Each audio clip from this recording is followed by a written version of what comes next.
What's going on, everybody? Welcome to the Realtor Success Podcast. I am your host, Mr. Jordan Brown. You can find me on Instagram and basically every other channel at Jordan Sells ATX.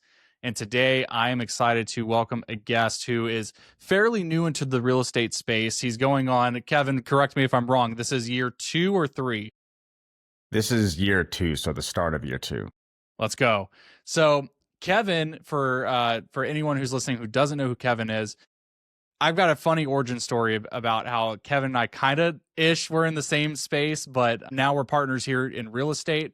And here at the Real Estate Success Podcast, I want you to hear from realtors who are crushing it in a variety of different ways in different kind of markets too. Kevin has a really awesome story about the things he's doing that's getting him luxury listings right now. So welcome to the podcast, Mr. Kevin Vecchio. What's going on, brother? Thanks for taking the time to have me on. Mr. Luxury himself. If you haven't yet, I want every listener to, if you want to see what like presenting yourself well online looks like, go look at Kevin's Instagram. Speaking of, what is that handle? It's Kevin L. Vecchio. So L for my middle initial and then Vecchio. So Kevin L. Vecchio. That's awesome. And anyone that goes and looks is going to see very clean, very polished, high editing kind of videos that advertise yourself in different ways. A lot of times it's luxury listings that you're standing in front of and advertising. And you very clearly probably have a team doing that for you, right? I wish. No, Kevin is actually doing the work himself. He has an eye for things that look good on camera. He has a great editing mind. Where did you develop that? I mean, it's interesting, man. I don't even know. I think it started from back in kind of the music industry when I worked there. I would do like little videos or try to take pictures on my own, but it was really like a low key version of what I do now. And then I like literally just started from scratch. So if I look at my videos from now compared to a year ago, like I was just trash. Like it was terrible. So it literally You're being too critical on yourself. No, for real. It took me so many videos to learn. And I watched countless hours of YouTube videos on either the top editors in Austin or just top editors on YouTube of real estate videos and just tried to emulate it. So I really just tried to harness what image I wanted to go for, what style I wanted to go for, and how to best emulate it on my own without going and actually hiring one of these big real estate videographers. So that's kind of just how it started, was just taking the camera, going for it, getting a drone, and then just learning every single week. That's the biggest part of it is whenever I talk to you, because I would see your content, I'm like, oh my God, dude, like how are you doing this? And it was a pretty simple answer. It's like, I'm investing more time into learning how to do this than the average person is. And that's why I'm able to do this thing that people look at and think is really impressive, because I've taken the time and spent countless hours watching probably hundreds of hours of videos at this point, would you say? Yeah, for sure. I mean, there'd be some nights where, I wasn't going to bed till 2, 3 a.m. because I was trying to just You were in the lab. Like, speed ramps was a huge thing because it was a transition going from, learning how to edit on CapCut. But then I was like, how do I get my content to look like these, really luxury listings or these high top producing real estate agents? And it's in, Final Cut Pro, or there's different programs you can use, but I chose Final Cut Pro, and it's a whole new world. It's a whole different world. There's so many different things that you can do, but because it's a whole new world, there's niches within that world that are easy to figure out. Like I know where everyone gets their transitions and their speed ramps and where they get their little signature kind of video tricks from now and who makes that and where to go download them. And so it just opened a whole new window. And I mean, learning what programs, where to get them and all the transitions is like step one, because then you got to learn how to film it, right? Like it all starts with filming. So that was another learning curve too, is actually learning how to film the shots properly. Yeah, I mean, I've been on site with you and filmed videos with you where I'm watching you do like the ninja walk, and it's actually a lot harder than it looks. And that's a trick in and of itself, right? And you're taking all these different aspects of it. If you don't want to have to pay someone to make an end product that you're happy with, then the best thing is just to learn it yourself. But that's easier said than done, which is why so many people opt to outsource. You're seeing a lot of success from your content. What purpose have you seen that your content is playing in how you're obtaining listings, or what it's doing for you? Like, what is your online presence doing for your business? Yeah, well, I mean, first off, I think you're right. Eventually, I will outsource it. I've already kind of tried to think about getting a virtual assistant and things like that, just because it does take a lot of time. You know, especially even if I'm pretty good at editing now, it still takes a grip of time to go through and edit a whole video. But I think my main purpose from day one was I wanted to represent myself and my brand a certain way, and the way to do that was to have consistent top tier looking content. So what I mean by that is like, you know, I didn't want to have kind of bootleg looking content. And then like when I had a listing, I would pay for someone pro to do it. And then I would have like a really killer video. So I wanted like everything to be killer. Obviously at first it wasn't, but that was the goal, was to have consistent top level content, regardless if I went and paid somebody or if I did it myself. That's a great point, because early on you recognized how important it was to have consistency across what someone's initially going to see when they research you, and if you're earning a listing, what they can expect from you in return. Because if you're sitting in a listing appointment and you're telling them, yeah, I'm going to get you this professional, really top tier video, and then they go and they research you and they go, what is this, what he's talking about? Right. It's definitely different. And you having that consistency, that's part of your brand, which is awesome. So sorry, I just wanted to real quickly touch on that. That's a great point. Yeah, absolutely. So, I mean, the main thing that I've recognized and had to learn over time is that each platform kind of plays a different role in your real estate life, in your lead generation, or just in your brand in general. And I think it's different per agent. There's some people that will focus on Instagram and that will be their primary lead generator, or TikTok will be their primary lead generator. I think for me, YouTube is my lead generation platform and Instagram is my online resume. Like that's that's what I get listings from. So what I mean by that is, say if I'm cold calling, which we'll get into, and I tell them to go look at my Instagram or go look at my credentials, you know, I'll send them a one sheet, but they'll most likely go look me up on Instagram. Boom, they're going to see professionalism, high quality, banger videos, value, all that stuff right off the bat.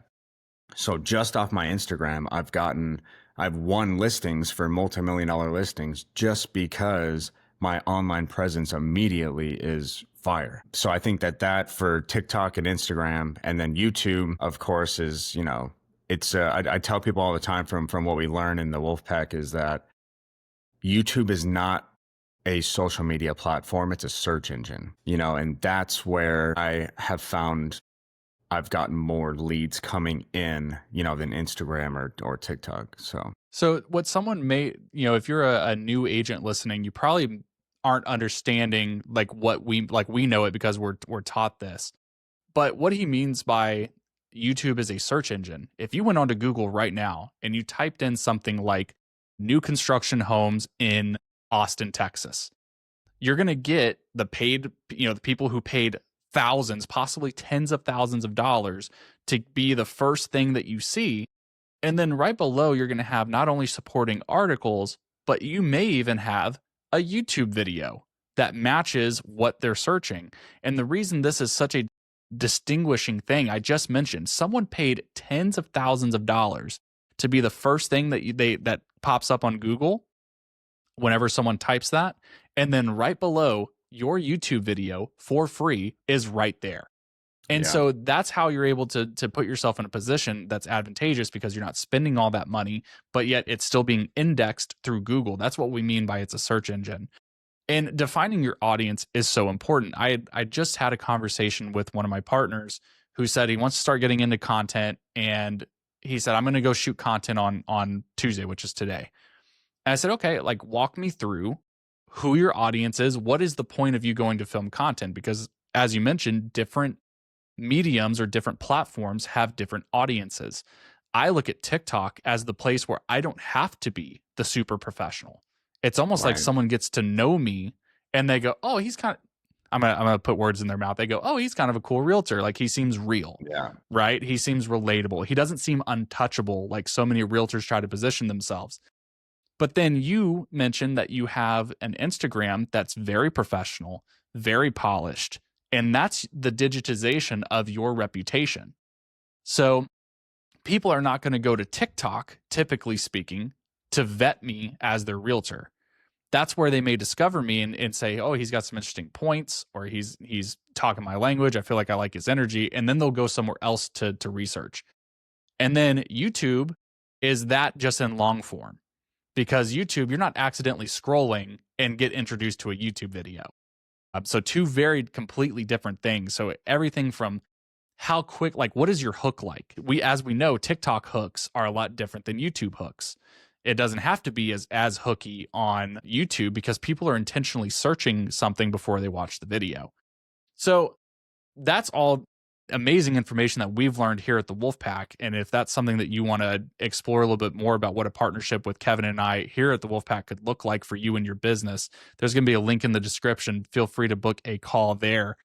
Let's talk about what got you into real estate. I kind of dive right into your awesome content because it's such a great piece of what you do.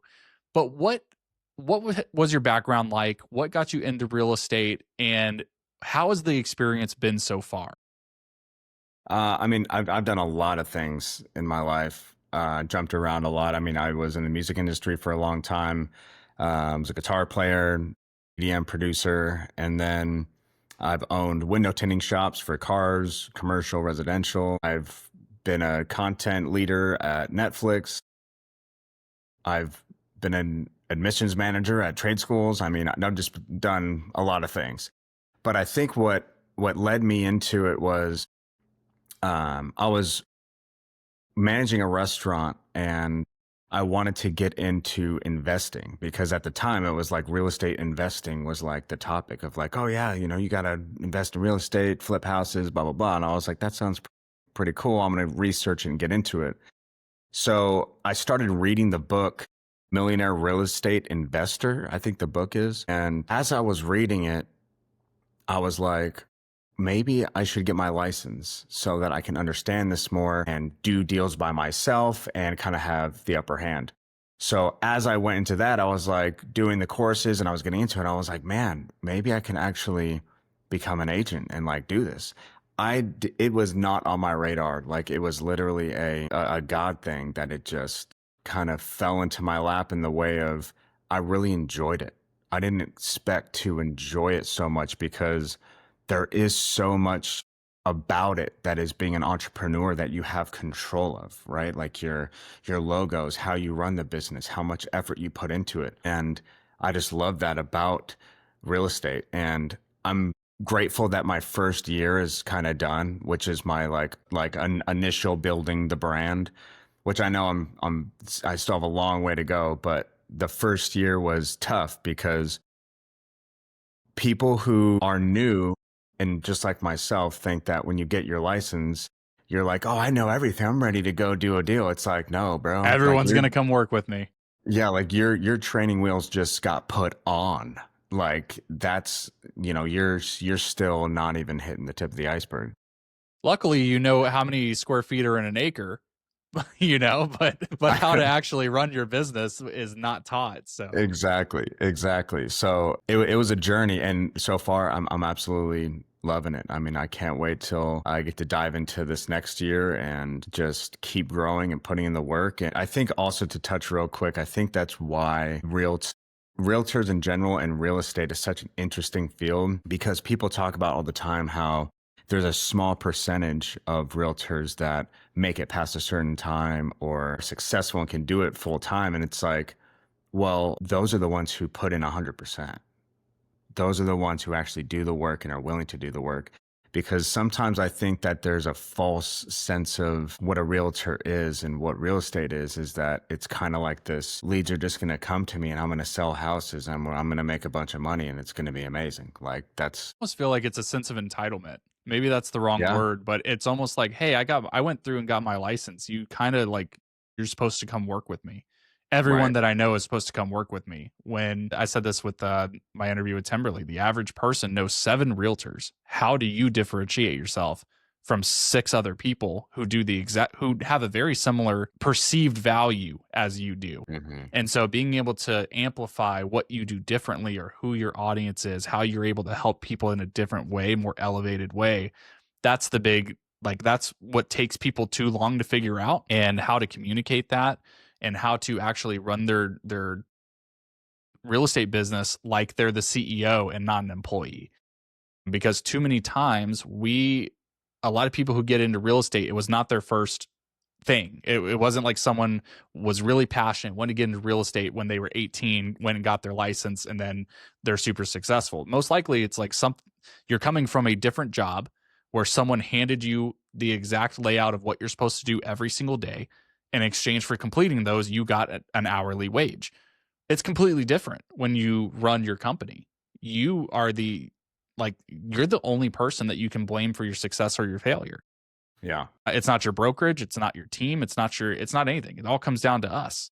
And for a lot of people, the allure of real estate is so big, but then it's like they don't fear failure as much as they fear rejection, which is going to get us into how you said, kind of identified a way for you to procure clients, which is doing the unsexy thing that a lot of people hear about in real estate and choose not to do, which is cold calling.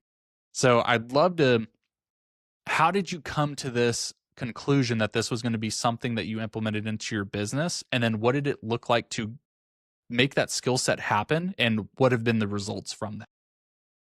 Yeah, I think starting it, it wasn't initially like I want a cold call. It was how do I go after leads? How do I go after it? Because if you have the mindset of wanting to be the top or you want to be number one, it's like you're not going to get there by just sitting around waiting for a lead to come to you.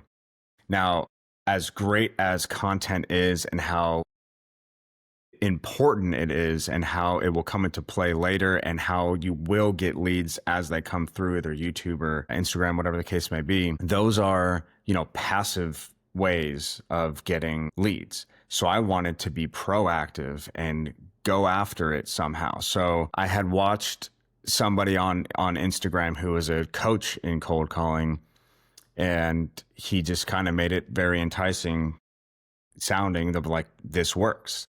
So I was like, well, back in the day when I was a teenager, I've done calling before. Maybe this will be, something that works. So January of last year is when I first started. And I remember I was super scared because I didn't know if it worked. I didn't know if I was going to suck because I stutter all the time or whatever the case may be.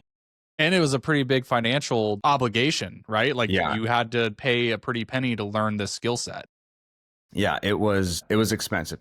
And the thing is, if anyone new is watching this, is that you have to spend money to make money. I mean, I know that's the most cliche thing to say, but for example, I was really scared to do it. And I even used a firm to do it. I didn't have the money to do it at the time. And I ended up paying it off in 1 month. I did 1 month of those payments, which was like $200, and then I paid it off a condo that I sold from a cold call, and I paid it off in cash within a month. And Okay, real quick. yeah, So you're scared to do it. You're nervous to do it. You weren't scared because you did it. But it's a huge financial obligation that is paid upfront. It's not on the backs of whatever it is that, you hope to have happen. And it's tough. It's a tough way of actively generating business. And I say tough because tough is a relative term. It's just more, you face more rejection than you do acceptance. And most people fear rejection more than they do failure. They would almost rather not work out in real estate and go, well, real estate just didn't work, versus getting hung up on 10 times in a day. So that's a big, putting faith over fear that this is going to work out. And it worked out for you so well because you paid yourself back on your first month. That's a fantastic return on that investment. And now you have that skill set that's moving you forward, which is awesome. Yeah, because I mean, this skill set is so far beyond what a lot of people perceive it to be. You know, when they think of cold calling, they may think of old school or whatever the case may be with that, you know, the kind of vibe that's attached to cold calling. But especially if you're just starting out, not only does it teach you to have those conversations, but it teaches you the objections that you're going to face when you're in listing presentations, which listing presentations are a huge part of the cold calling game, because cold calling is to get the appointment, to go and really pitch yourself in person. And it teaches you how to handle and how to speak, not only in those situations, but in so many different realms of real estate, that it just really transformed the way I was able to hold myself. And the confidence that it brings is crazy, because when you understand that you don't have to work with everybody and you don't have to say yes to everybody, and that you can, when you get to a point where you can choose who you want to work with, depending on if your personalities match, if the, you know, commission works out or whatever, like that holds a sense of confidence that you don't really get in any other aspect. I mean, with buyers, it's a very different scenario, and it's a great scenario, but it's different than trying to really fight for that listing, you know? And when you have confidence, a delusional amount of confidence is what you have to have going into not only cold calling, but in winning listings. You have to believe that you are the best, because if you don't believe you're the best, no one's going to believe that you're the best. I So think I go, confidence is a great band-aid for inexperience. Like I remember those early days and I went in to every listing appointment and I would hype myself up. I'd be in the car, I'd put on my favorite jam pulling up to the house. I'm feeling good. I dressed up cuz you know when you think you look good, you feel good. I put myself in the right mind frame to go in and go, "You know what? I actually don't care if they're interviewing other agents. I'm so confident that I'm going to crush this." And that's that delusional confidence that you have to be able to translate really well to cold calling, because and you can I want you to correct me if I'm wrong, but people can kind of sense over the phone in your voice and in your tone what you're saying, if you believe what you're saying or if you're kind of just fishing around. oh yeah, 100%. I mean, your tone is everything when it comes to cold calling, because you can't convey, you know, facial expressions or just vibes, because they can't even see you. So to really nail an appointment on the phone, which it was interesting. The last one that I got that was for over $2 million. I did, I set the appointment, and then I ended up having to do the listing appointment over the phone. It wasn't even Zoom. Oh, wow. It wasn't in person, because they were in a different part of Texas that was hours away, and he didn't have Zoom abilities at the time. So I talked to him and his wife over the phone and was able to close the deal without even seeing them. That I was like, yes, because it's just That's a like, big win. it's a That's a big big win, win. because in person, it's a little easier to navigate and to convey confidence and to kind of show them, and you're in person and you can see their face. You know, everything's better in person. That's why the goal of a cold call is not to list their home right then. It's to set the listing appointment. I mean, that's the whole idea. Yeah, one So great thing I love that you said is the goal is not to get it listed, it's to get an appointment and also to see if we are compatible to work together. Cuz now you're in the power position, because when you as soon as you say something like, "Hey, I'm just trying to see if we're even compatible to work together." It changes it kind of turns the tables to where the person who you're cold calling, if you're able to get on a conversation with them, probably thinks they're in control, because obviously you called them, they're entertaining the conversation, and you're probably also not the only person that has called them today to try to get this listing, because if you're calling expireds, everyone has access to that report. So then it's really comes down to you taking control of that and saying like, "Hey, like, you know, we don't even have to talk commission right now. I don't even know if I want to work with you or not. Like, I'm yeah, just trying to get a feel for if you're realistic and if this is something I can do for you." And you're just like, "Oh my God, like that is such a power move to take back the control of the conversation versus the person who probably early on who's untrained is going to call and go, man, I feel like I have to react to everything that they're saying versus being the authority figure in the space on the phone call, which is again two completely different mindsets. One is I'm a victim of whatever happens and on this call, and the other one is I'm going to dictate the results of this call. And I'm okay with not getting what I think I want, which is the appointment. If it doesn't happen and it's for a good reason, that was a successful call. I had a great conversation. It didn't work out for some reason, but I maintained the control and didn't put myself in a position to get, taken advantage of there. Yeah, Now, I think too, real quick, the misconception too of cold calling is that there's only one goal, which is, the appointment or the listing, but also it's building your pipeline. If you have no pipeline and you sit on the phone for 2 hours, you can have someone that said they're trying to list in April, or that they're going to look next year, or they just rented it out. Like just today, I've got a guy who has 4 different properties and he's looking on listing them in February, and he wants to interview people then, and whatever the case may be, but he was just added to my pipeline.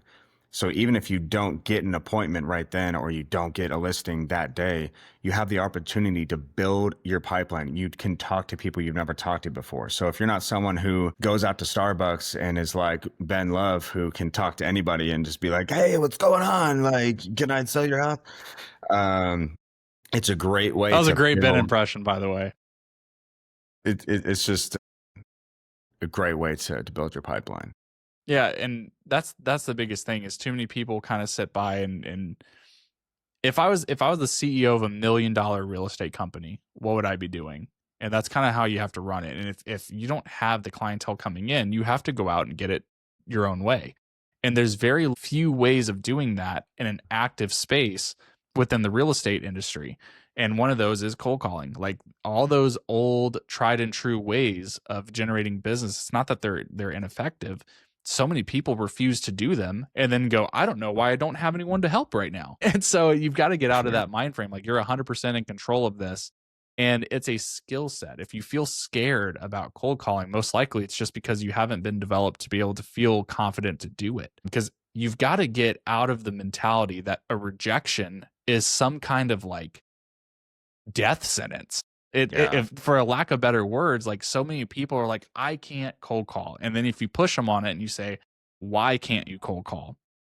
Well, I just can't handle people getting angry at me or hanging up or anything like that. Bro, you're in the same spot as if you didn't call them. It's literally only upside. And you've seen that in your business where, tell us a little bit about like what's come on the backs of you doing the cold calling. Like what has those results looked like for you within your business?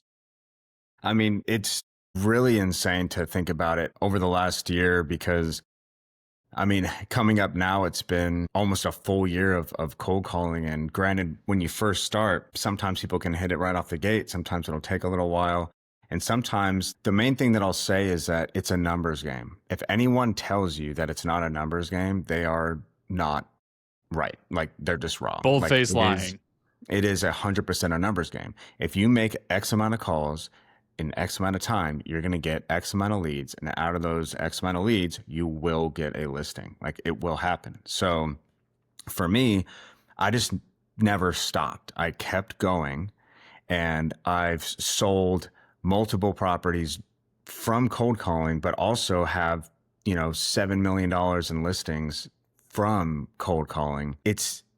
Some of the calls have provided more than one lead, which is insane, and it's all just follow-ups too. So when you have the initial calls or you have the initial sale, you just keep calling them. I mean, and that goes into real estate 101, right? You follow up. That's what you do. But it all stemmed from the pipeline, and it all stemmed from the cold calling. So for me personally, I'm still growing. So at this point, I'm transitioning into, I used to call everything. Like I've sold a $300,000 condo. I have a $500,000 property in Lago Vista, $2 million lake houses, $100,000 residential, single family homes. But now, because I'm at where I'm at and I'm more confident, you have the ability to filter. And now that I'm niching down to the luxury world, I'm only calling about 700,000 and higher. And it's obviously a different conversation, and you have to be ready for it, but it's the same thing. It doesn't matter if you're calling $100,000 little shack or a $5 million house. You have to believe that you can do it, because you can. Even if you've never sold anything before, you have that confidence. You can get an appointment for a $5 million house. That's what is such a golden nugget that that I had to see to believe, is that when you see that price tag, you're like, oh, there's no way. But then when it happens, you're like, whoa, this works. Like this can actually, like, I have, $60,000 in commission that I can potentially make here on the $2 million house, obviously. But it's just crazy, man. Yeah, and it doesn't take a whole lot for just landing one of those to really reinstill that confidence. I'd whether it's YouTube or whatever means that you do real estate in and prospecting through, it only takes that one for it to be like, dang, like I can't believe I just got that. For me, it was my highest. I'm not a luxury agent, but my highest to date closing came from a YouTube lead. And I was it Yeah, you, that's you right. want to talk about reinstilling some confidence and making me want to go record some more videos. When I got that check for the highest closing I've ever had, and I went, whew, I got that lead in my sleep. That's pretty cool. You brought up something else, and I wanted to kind of explore this. You mentioned the luxury space. Oh, and one thing I like that you did is you said, I call homes that are about 700,000 and above. And for most people, they when they think luxury real estate, they automatically think $1 million and above. But you said something to me at EXPCon that I thought was really cool. And you said luxury is not necessarily a number, it's a lifestyle. Yeah. And so what got you into niching down to the luxury space? What was the thought process behind defining that as what you wanted to get into? Well, originally I knew I wanted to go luxury, whatever that meant to me at the time. And obviously it was, higher, elevated, big homes, the glamour factor first starting out. And that's why I tried to portray myself that way on social media from day one, to build it up over time so that eventually I can, be in that space. But I remember when I first had my first call with Suman, it was right after I just DM'd him out of nowhere, and he calls me and we have a conversation. And I said, well, I want to get into to the luxury space. And he was like, well, what does luxury mean to you? And I was like, I didn't really know. Like, if you ask someone, what does luxury mean to you? It's like, well, multi-million-dollar houses, or, he's kind of the one that opened the thought of, it doesn't have to be 2 million, it doesn't have to be that to be luxury. Luxury is a lifestyle, it's a feeling, it's a community, it's how certain people live their life, like it's how they move, right? So, and especially in Austin, you don't have to go that high to hit luxury. I mean, there's some I know Angie has some listings in Lago Vista that were like in the 500s that were pretty freaking luxury looking. Yeah. So it's really just depending on the client, It's And also, like, whatever for the listener, whatever your market average is, right? Because everyone's going to be different. Luxury in the city of Austin is different than luxury in Leander, where I live. You don't have to hit as high of a price point to see that lifestyle start to curate that would be termed luxury. Thinking gated communities, top rated school districts, absolute baller amenities, of course, is golf courses, larger houses. Those are really the things that people are looking for, not necessarily, oh, this isn't a luxury house because it's under $1 million. That's pretty silly. So I love that we kind of touched on that, because I had never heard that before. And in my head, that's how I ran it. And I've been in the industry for going on 6 years now. And I always thought, oh yeah, luxury is $1 million plus. Anything under $1 million, not worth deeming luxury. But luxury is just a lifestyle. And when you can talk the language, when you can identify what that specific clientele is, that helps you niche down and speak to what they care about. yeah, I feel like it also helps out to not putting it in a box of multi-millions to sell those properties that do have luxury qualities in luxury communities that necessarily can afford those multi-million dollar houses, but they want that luxury feel. And if you know how to market it correctly, you can still hit multiple avenues of personalities or people without just boxing it out to these multi-million dollars. Granted, obviously, if you're in the luxury space, the multi-million dollars are the goal, but it's, it's much broader than that, and I think another misconception too, that I feel like may be a drawback of holding myself as a luxury agent is from multiple people I've heard this, and they're not in the market currently, but they would like make a joke and be like, well, if I ever wanted to buy a house, you wouldn't be able to help me because I don't have enough money to buy multi-million dollar houses. I've gotten those same things, like, because we as agents, we want to put ourselves into that higher caliber if we can, right? If we're going to stand in front of something, we don't want to stand in front of the under average house, right? We're trying to show something that looks killer. And a Yeah. lot of people immediately start going, well, this is what Jordan's space is or Kevin's space is. I'm not that, therefore they can't help me. I've Yeah. gotten that before, and it's always surprising because I'm like, oh no, like I'm standing in front of this because I'm trying to attract a certain kind of client. I can help anybody. Like Yeah. I can absolutely help you. So that's a great point there.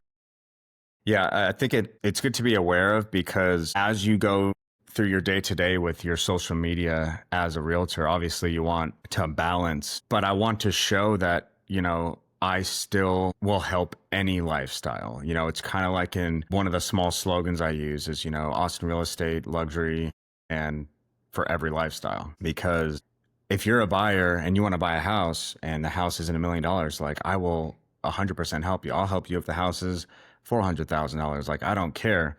At a certain point, what luxury means to me as being a luxury real estate agent means I'm going to give you the top, the Louis Vuitton uh, of service. You're not going to get a Walmart realtor. You're going to get someone who is going to be killer, who's going to give all of themselves to you, no matter what the price point.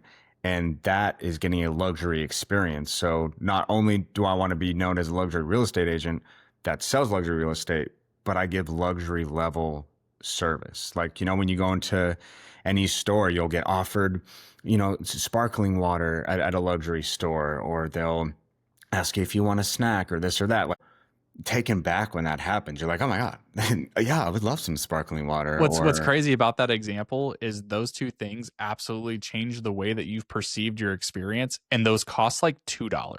Yeah, for real. It's crazy. It's the little things that make a huge difference. And I think that's what kind of gateways into thinking of it like a business, right? It's like, am I going to run this like a McDonald's, or am I going to run this like, Versace? Like, and it's not to sound pretentious, because there's a fine line that I don't know if it's just personal or what, but I don't want to like come off that way. But it's true. At the end of the day, it's like, people love being treated at a certain caliber, and that experience, there's a reason it's put into that caliber. It's not just in that caliber because people are crazy and they want to be, pretentious. Like it's a different level. And I think no matter what kind of buyer you are or what kind of seller you are, if I can offer you that kind of experience, no matter what you're selling or buying, I will win. I will be better, like, period. And like that could be delusional, but that's what it's going to take for me to get to the top. You know what I mean? Well, there's a lot of things that carry over from the way that you prospect to the way that you conduct yourself in a video to the way that you're going to service your client. I'm a big fan of this saying that says the way that you do one thing is how you do anything.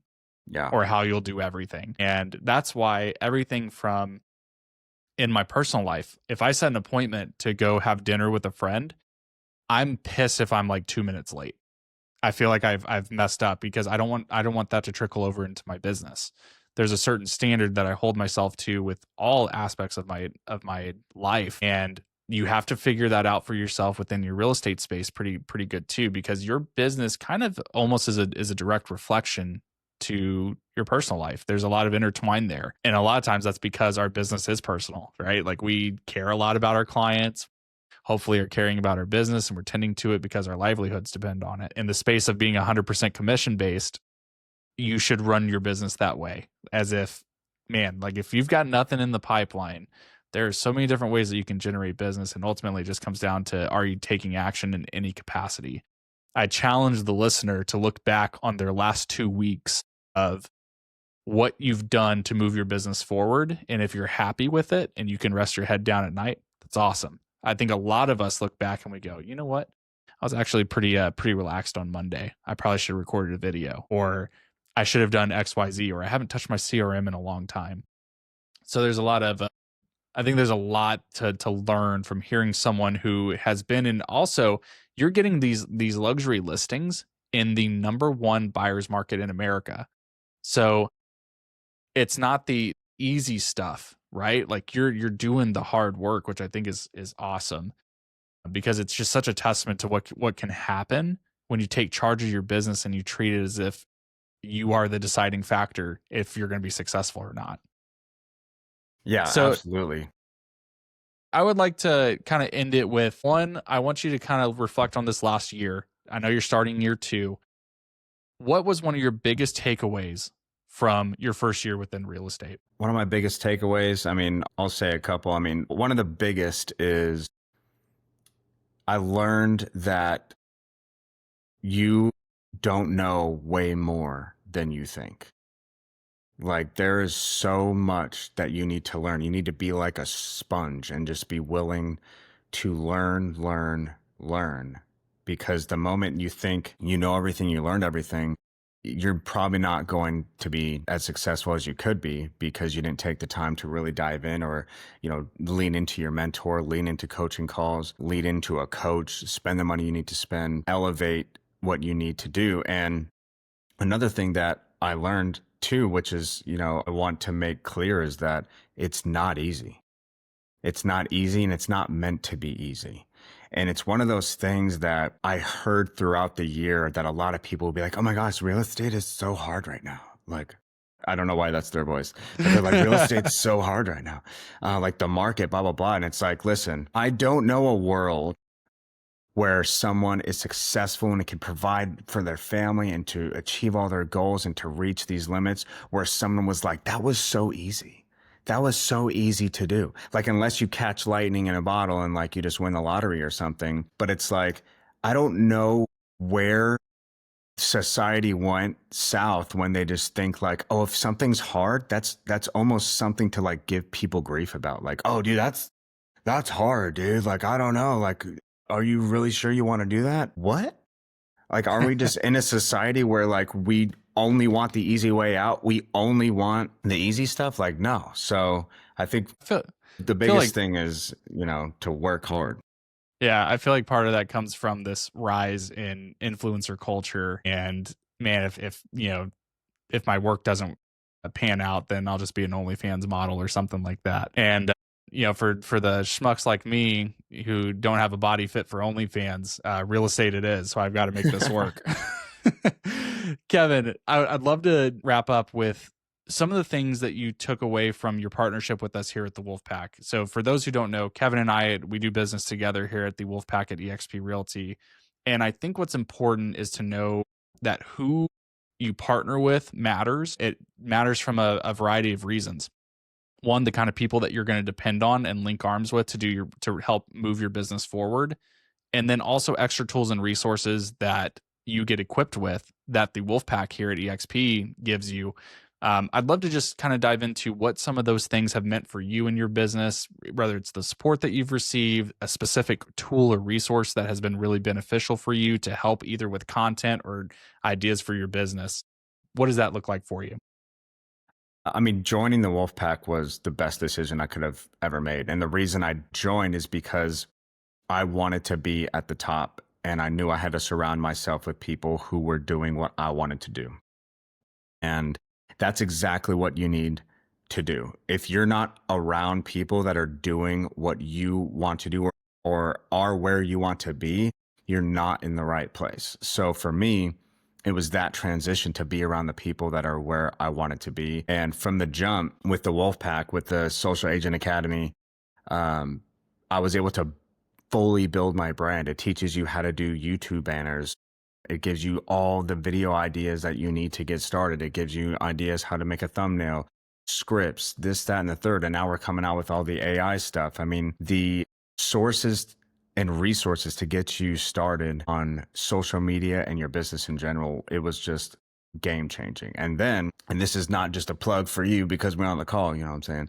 But to have a mentor that is truly as responsive as you and walk you through, and there's other mentors in the Wolfpack, but I'm just speaking from my experience, it is imperative that that is a part of your business. Because if you try to do it alone, you will fail. Like, I don't know how many times I had to call you like, yo, how do I write this? How do I do this? This person said this, blah, blah, blah. But each thing is a learning curve and a learning experience to build up. And it doesn't just end at the mentorship. You know, we have an entire team of people. I've called Timberly for things. I'll call Suman for things. I've called John for things. Chris and Christy, they've helped me out immensely over the past year. I mean, there's just so many people in this community that are rock solid and that are there for their teammates. I mean, it is just unmatchable. And the people that are on the fence or who are too scared or that don't want to let someone down, I would say the script that I say to my cold calling prospects is I would say, is your relationship with that person worth the success of you and your family? Is it worth making hundreds of thousands, if not millions of dollars? Is that relationship or that feeling of disappointing someone worth changing your life? No, it's not. That was big fire, man. Appreciate the kind words too. I'll Venmo you $20 here after the call.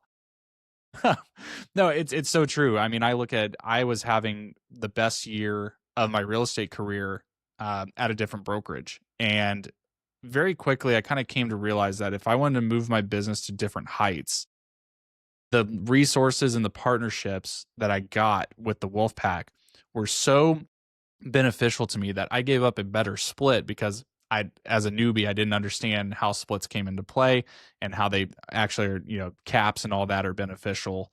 And so in my head, I was just going, oh, well, I'm going somewhere with a more aggressive split.